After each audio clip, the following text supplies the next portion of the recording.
चलिए कुछ buzzing stocks तो देख सकते हैं। आज आज तेजस नेटवर्क पे काफी अच्छी तेजी देखने को मिल रही है। निफ्टी 500 का टॉप गेनर है, करीबन 9% का इजाफा इस स्टॉक में देखने को मिल रहा है। और खबर क्या है, इन्हें 1537 करोड़ यानी कि 1537 करोड़ का ऑर्डर मिला है from TCS. So the stock is up only 9%। एक और स्टॉक का जहाँ पे ब्लॉक डील हुई थी आज मॉर्निंग सेशन में ही, एथर एनर्जीज, यहाँ पे 7.5% का इजाफा देखने को मिल रहा है। 1606 के आसपास का लेवल देखने को मिल रहा है। तो एक बार जो हीरो मोटोकॉर्प है उन्होंने एडिशनल 2.9% हिस्सा जो है वो एथर में खरीद लिया है। और स्टेक करीब करीब जो इन्वेस्टमेंट की है वो 1758 करोड़ यानी कि 1758 करोड़ के आसपास की गई है। तो ये स्टॉक जो है ये बस कर रहा है इस समय। सो अगर आप चार्ट्स देखते हैं सर, तेजस नेटवर्क के और एथर एनर्जीज के, आपको जो मजबूती है आज के सेशन में रोहित, क्या लगता है सस्टेनेबल है और ऊपर के स्तर, क्योंकि ether has been doing quite well.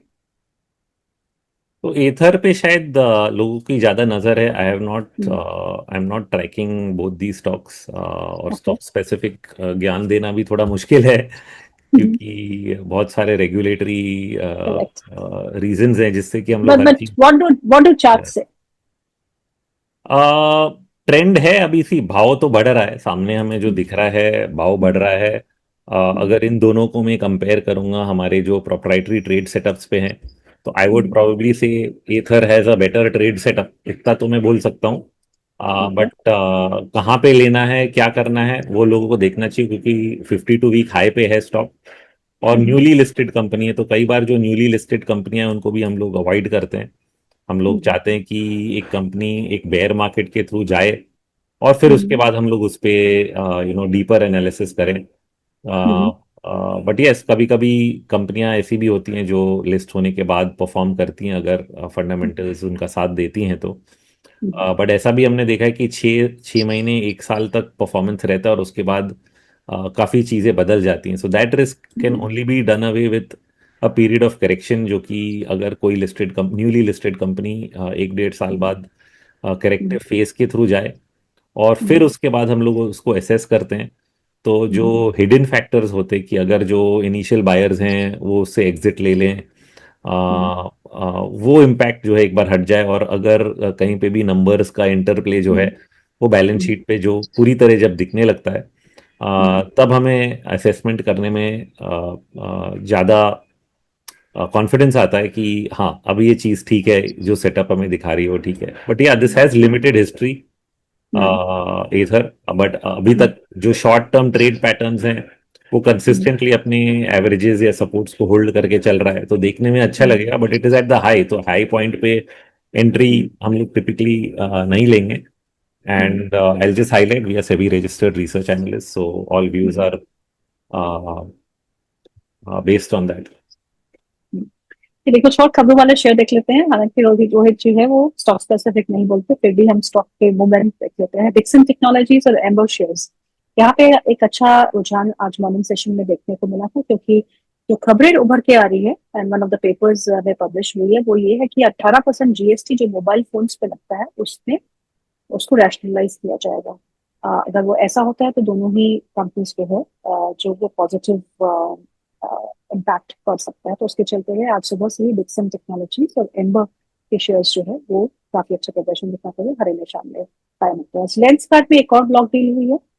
जब से अर्निंग्स खत्म हुई है तब से ब्लॉक डील की प्लेसमेंट्स ही हो रही है। तो ब्लॉक डील में आज लेंस कार्ड का देखने को मिला, तो दबाव बना हुआ था लेंस कार्ड में। पिछले कुछ सेशन से रेगुलरली हम ब्लॉक डील्स होते हुए देख रहे हैं, big deals which are happening on the markets। हमने एनबीएफसी के बारे में बात की और हम अब बैंकिंग स्पेस के बारे में बात करते हैं। लेकिन रोहित से पूछते हैं, एचडीएफसी बैंक पे आपका क्या व्यू है? It's a stock specific question, but ये it's a large cap heavy weight, दो स्टॉक्स रिलायंस एंड एचडीएफसी जो चल ही नहीं रहे। So they do have a big impact on Nifty, इसलिए इन पे ध्यान देना पड़ता है। But from a investment point of view, जैसे मैंने बताया कि बैंकिंग चलेगा, बट मैं प्रेफर करूंगा जो छोटे प्राइवेट सेक्टर बैंक्स हैं। तो फोकस सेकंड लाइन पे रहा है, जो HDFC ICICI को छोड़ के जो आगे जाते हैं उन पे हम लोग ध्यान दे रहे हैं। बड़े बैंक्स को इतना इम्पोर्टेंस नहीं दे रहे हैं, एटलीस्ट जहाँ पे रिकमेंडेशंस की बात आती है। बट ध्यान रहता है एचडीएफसी बैंक कहीं ना कहीं कब रुकेगा, ये सवाल बहुत बड़ा है। और हर बार ऐसा लगता है कि रुकेगा, कहीं ना कहीं अप्रैल मई के बॉटम्स पे भी मुझे लगा था कि शायद एक बॉटम बन रहा है, वो बॉटम भी तोड़ चुका है। So we are waiting and watching कि ट्रेंड रिवर्सल के सिग्नल्स कहाँ पे आएंगे, and it's definitely taking patience.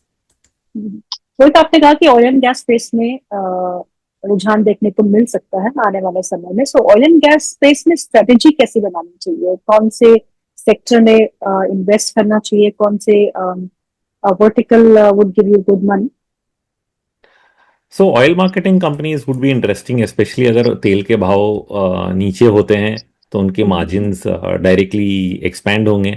Historically भी हमने देखा है कि जब तेल के भाव बढ़ते हैं तो वो अपने रिटेल प्राइसेस ज़रूर बढ़ा लेते हैं, बट तेल के भाव जब नीचे आते हैं तो रिटेल प्राइसेस उतने तेज़ी से नहीं कम करते हैं, and that directly makes them profitable, तो उनके प्रॉफिटेबिलिटी पे पॉजिटिव इम्पैक्ट आता है। So that would be a place to keep eye on, कि जहाँ पे जैसे भी ऑलरेडी इनफैक्ट आई थिंक तेल के भाव बढ़ाने के बाद तेल के भाव जो हैं एक्चुअल इंपोर्ट प्राइसेस तो कम हुए ही हैं, और वो फर्दर अगर स्टेबलाइज होते तो I think oil marketing companies would benefit.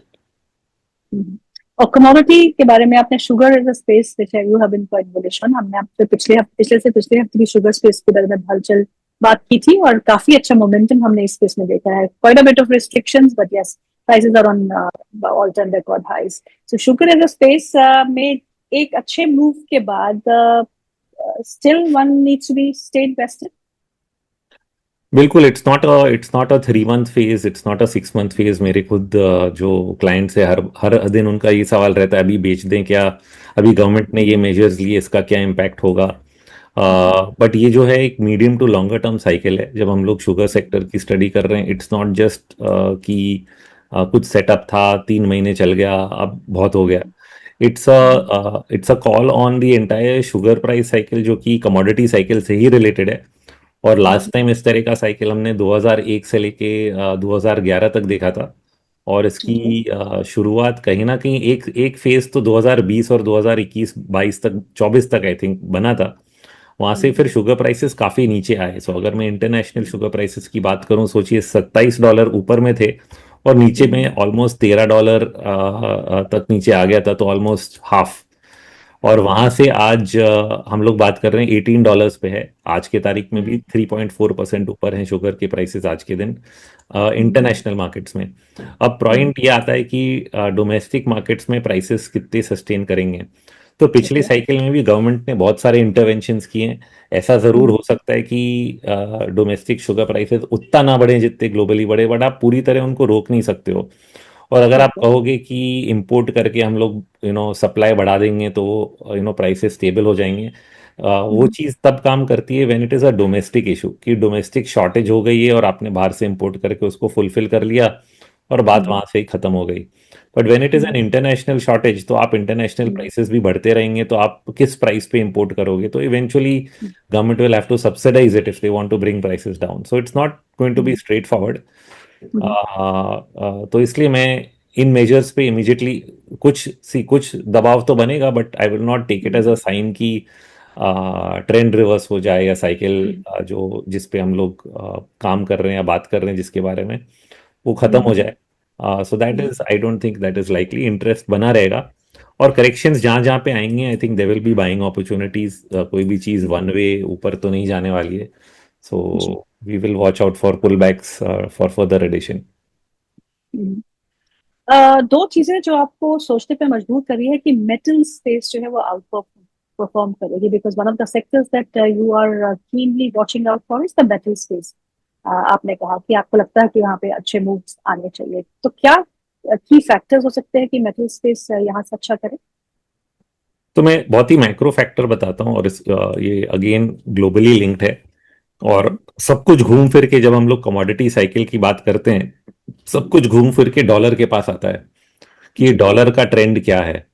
तो डॉलर इंडेक्स ने फरवरी के महीने में यही साल में एक बॉटम बनाया था 95 के आसपास, और फिर वापस ऊपर जाके वापस नीचे आए। मई के महीने में उसने एक और बॉटम बनाया 97 के आसपास। अब इन दोनों के साथ का एक ट्रेंड लाइन जब मैं खींचता हूँ, ये ट्रेंड लाइन करीब 99 के आसपास था, और पिछले 10 दिनों में ये लेवल टूट चुका है। तो ये लेवल टूटा क्यों? इसमें दो कारण आए थे, दो अलग अलग इंटरवेंशंस। पहला वाला कारण था जो मैंने आपको शुरू में बताया कि जो पिछले महीने के इन्फ्लेशन रिलेटेड डेटा पॉइंट्स थे, प्रोड्यूसर प्राइस हम्म, इंडेक्स था, ये सब नंबर्स जो हैं ये वीक आने लगे। ओके, तो जब एक्सपेक्टेशन से कम आने लगे तो जो इन्फ्लेशनरी इम्पैक्ट था उसका एक्सपेक्टेशन कम हो गया। तो डॉलर हम्म, इंडेक्स ने पहले रिएक्ट किया है जरूर। यूएस जो बॉन्ड यील्ड्स हैं उन्होंने इमीडिएट इम्पैक्ट नहीं दिखाया, डिस्पाइट हम्म, कि डेटा जो है वो दिखा रहा था कि प्रेशर कम हो रहा है, इंटरेस्ट रेट्स या बॉन्ड यील्ड्स को कम होना चाहिए था। तो फॉलोइंग दैट 10 दिन बाद आपने देखा कि यूएस ट्रेजरी ने ही खुद अनाउंस किया है कि 9 सितंबर, अभी भी समय है, वहां से वो लोग हम्म, बॉन्ड के जो परचेजेस हैं, स्पेशली 30 ईयर बॉन्ड जो लॉन्ग लॉन्ग एंड बॉन्ड्स हैं, उनके हम्म, परचेजेस 2 बिलियन से 4 बिलियन या उससे भी ज्यादा कर सकते हैं। Hmm, and that had the second move की डॉलर इंडेक्स फिर जो है उसके बाद 99 से भी टूट के वापस 98 के रेंज में आ गया है। So this breakdown is almost certain breakdown की जो डॉलर का ट्रेंड है वो ब्रॉडली नेगेटिव हो चुका है। ओके, तो डीएक्सवाई जो है यहाँ से आगे के महीनों में नीचे की तरफ जाएगा, और इनवर्स कोरिलेशन रहता है डॉलर के ट्रेंड का कमोडिटी प्राइसेस से। तो जैसे जैसे ये घटता जाता है आप देखेंगे, चाहे वो कॉपर के प्राइसेस हों, जिंक के हम्म, प्राइसेस हो जिन्होंने अभी 52 वीक हाई कल ही बनाया है, जी, या फिर सोना चांदी के भाव जो कि गिर रहे थे और अब जाके बॉटम होके वापस बढ़ने लगे हैं। So hmm, all these are inversely correlated to the value of the dollar. In fact agro hmm, में भी सेम चीज़ है। अगर आप अक्रॉस द बोर्ड देखेंगे, वीट के प्राइसेस, जी, सोयाबीन के प्राइसेस, सबके सब जो है ग्लोबल मार्केट्स में या, पिछले 10 दिनों में बढ़े ही हैं।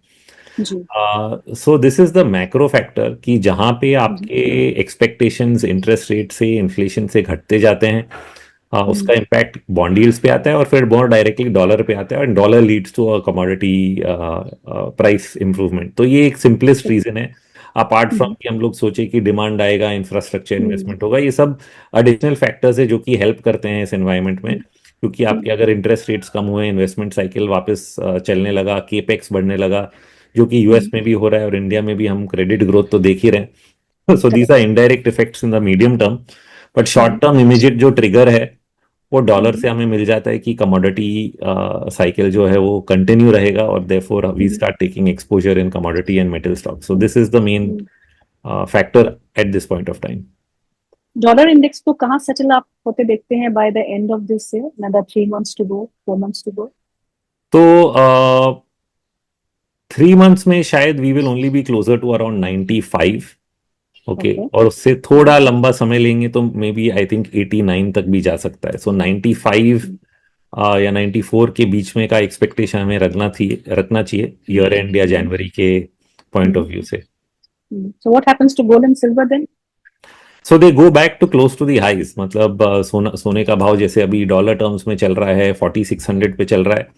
मैं मान रहा हूँ कि 5000 के ऊपर वापस जाएगा। ऑल टाइम हाई जाएगा कि नहीं ये क्वेश्चनेबल है, बट 5000 तक वापस जाने की गुंजाइश तो बन गई है। सो दैट एक्सपेक्ट कर सकते हैं। अगर सी पिछले बार मैंने ये भी बोला था कि equity will outperform gold and silver. Okay, ji, तो वो व्यू चेंज नहीं होता है। ये सिर्फ एक, मैं मान रहा हूँ कि सोना चांदी में बाउंस होगा। It may not be a runaway move. New okay, highs शायद बने ना बने, अगर थोड़ा बहुत बन भी जाते हैं सोना में शायद, अगर 5500 के ऊपर भी निकल गए तो भी मुझे लग रहा है कि वहां पे फिर पीक करके वापस एक बार करेक्टिव फेज जरूर आएगा। क्योंकि पोजीशनिंग जो है वो सोने के फ्यूचर्स में अभी भी काफी भारी है। और मीडियम टू लॉन्गर टर्म शायद हम लोग एक कंसोलिडेशन फेज में हैं, 5000 टू 4000 डॉलर्स के बीच में ब्रॉडली। तो ओके, ये कंसोलिडेशन फेज रहेगा, बट नियर टर्म जैसे जैसे डॉलर घट रहा है आई थिंक ईयर एंड तक टिपिकली ये सीजनल पैटर्न भी है कि सीजनली हम लोग सितंबर और दिसंबर के बीच में गोल्ड में तेजी जरूर देखते हैं। So that is a bullish ji, phase. तो ji, anyway the seasonality will help it go higher. अच्छा, copper versus zinc, which looks more attractive?